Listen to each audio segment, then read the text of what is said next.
दोस्तों, आज से हम पढ़ने वाले हैं आपके सिलेबस के हिसाब से इम्पॉर्टेंट निबंध, जिसमें पहला निबंध है हमारा पर्यावरण प्रदूषण। और ये आपके पेपर में इस टाइप से क्वेश्चन बनाकर पूछा जा सकता है, जैसे पर्यावरण प्रदूषण की समस्या और समाधान, अथवा पर्यावरण और मानव जीवन, अथवा पर्यावरण प्रदूषण और विविध कारक, अथवा पर्यावरण प्रदूषण और निराकरण के उपाय, अथवा पर्यावरण कारण एवं निवारण। तो आइए दोस्तों, हम इस निबंध को अच्छे से समझते हैं। प्रदूषण का अर्थ, स्वच्छ वातावरण में ही जीवन सही तरीके से चल सकता है। जब हवा, पानी या जमीन में हानिकारक चीजें मिल जाती हैं तो वातावरण गंदा हो जाता है। ऐसा गंदा वातावरण इंसान, जानवर और पौधों सभी के लिए नुकसानदायक होता है। वातावरण के इस तरह खराब हो जाने को ही प्रदूषण कहते हैं। आज प्रदूषण बढ़ने का मुख्य कारण जनसंख्या का बहुत तेजी से बढ़ना और उद्योगों का विकास है। कारखानों से निकलने वाला कचरा और रसायन हवा, पानी और जमीन को गंदा कर रहे हैं। प्रदूषण के प्रकार, आज के समय में प्रदूषण के ये रूप देखने को मिलते हैं। पहला वायु प्रदूषण, दूसरा जल प्रदूषण, तीसरा ध्वनि प्रदूषण और चौथा रासायनिक प्रदूषण। पहला वायु प्रदूषण, हवा में अलग अलग गैसें एक सही मात्रा में रहती हैं। इंसान और जानवर ऑक्सीजन लेते हैं और कार्बन डाइऑक्साइड छोड़ते हैं। हरे पौधे धूप में कार्बन डाइऑक्साइड लेकर ऑक्सीजन देते हैं, जिससे हवा का संतुलन बना रहता है।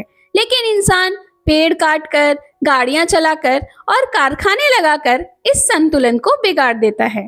इससे हवा गंदी हो जाती है, जिसे वायु प्रदूषण कहते हैं। जल प्रदूषण, पानी सभी जीवों के लिए बहुत जरूरी है। पौधे भी पानी से ही अपना भोजन लेते हैं। पानी में कुछ खनिज और गैसें मिली होती हैं जो जरूरी है, लेकिन जब पानी में गंदगी, रसायन और कचरा ज्यादा मिल जाता है तो पानी गंदा और नुकसानदायक हो जाता है। ऐसे पानी को प्रदूषित जल कहते हैं। ध्वनि प्रदूषण, ध्वनि प्रदूषण आज की एक बड़ी समस्या है। गाड़ियां, ट्रेन, हवाई जहाज, कारखानों की मशीनें और लाउडस्पीकर तेज आवाज करते हैं। बहुत तेज आवाज से कानों की सुनने की शक्ति कम हो जाती है, काम करने की क्षमता घटती है और नींद भी खराब होती है। इससे कई बीमारियां हो सकती है और मानसिक परेशानी भी बढ़ जाती है। रासायनिक प्रदूषण, कारखानों से निकलने वाले गंदे पानी, खेतों में इस्तेमाल होने वाले कीटनाशक दवाइयां और रासायनिक खादें की भी प्रदूषण फैलाती हैं। ये पदार्थ पानी के साथ बहकर नदियों, तालाबों और समुद्र में पहुंच जाते हैं। इससे इंसानों, जानवरों और जल में रहने वाले जीवों को बहुत नुकसान होता है। प्रदूषण के कारण, पर्यावरण प्रदूषण का सबसे बड़ा कारण दुनिया की जनसंख्या का तेजी से बढ़ना है। आज जनसंख्या बहुत तेजी से बढ़ रही है। जैसे जैसे लोग बढ़ते जा रहे हैं, वैसे वैसे रहने की जगह और सुविधाएं कम होती जा रही हैं। लोगों को रहने के लिए घर और खाने के लिए अच्छा भोजन मिलना मुश्किल हो रहा है। प्रदूषण का दूसरा बड़ा कारण विज्ञान और औद्योगिक विकास है। विज्ञान ने इंसान को बहुत सी सुविधाएं दी हैं, लेकिन इससे नुकसान भी हुआ है। कारखानों में काम करने वाली मशीनों को चलाने के लिए पेट्रोल, डीजल, कोयला और लकड़ी जैसे ईंधन चलाए जाते हैं। इससे बहुत सारा धुआं निकलता है जो हवा को गंदा कर देता है।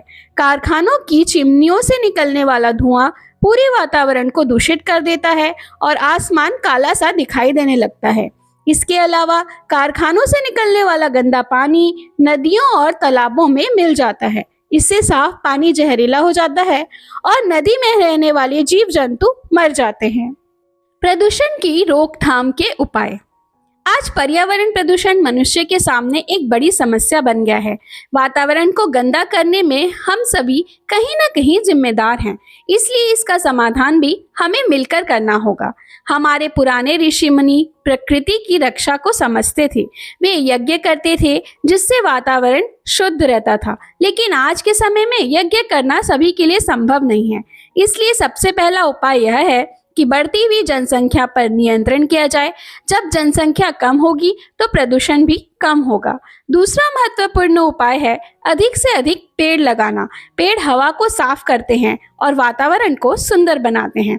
नदियों को प्रदूषण से बचाने के लिए उनमें कचरा, मरे हुए जानवर या शव नहीं डालने चाहिए। कारखानों से निकलने वाले धुएं को कम करने के लिए उद्योग ऐसे स्थानों पर लगाने चाहिए जहां आबादी कम हो। उपसंहार, इन सभी उपायों को अपनाकर हम अपने वातावरण को स्वच्छ रख सकते हैं। पर्यावरण प्रदूषण केवल एक देश की नहीं बल्कि पूरे विश्व की समस्या है, इसलिए इसे मिलकर सुलझाना जरूरी है। सरकार इस दिशा में प्रयास कर रही है, लेकिन हमें भी पूरा सहयोग देना चाहिए। हम एक गरीब देश हैं, इसलिए महंगे उपाय अपनाना कठिन है। यदि सरल और उपयोगी तरीकों को अपनाया जाए तो पर्यावरण की रक्षा करना हमारे लिए भी आसान हो जाएगा। दोस्तों वीडियो अच्छा लगे तो इस वीडियो को लाइक कीजिए और चैनल को सब्सक्राइब कीजिए। Thank you for watching.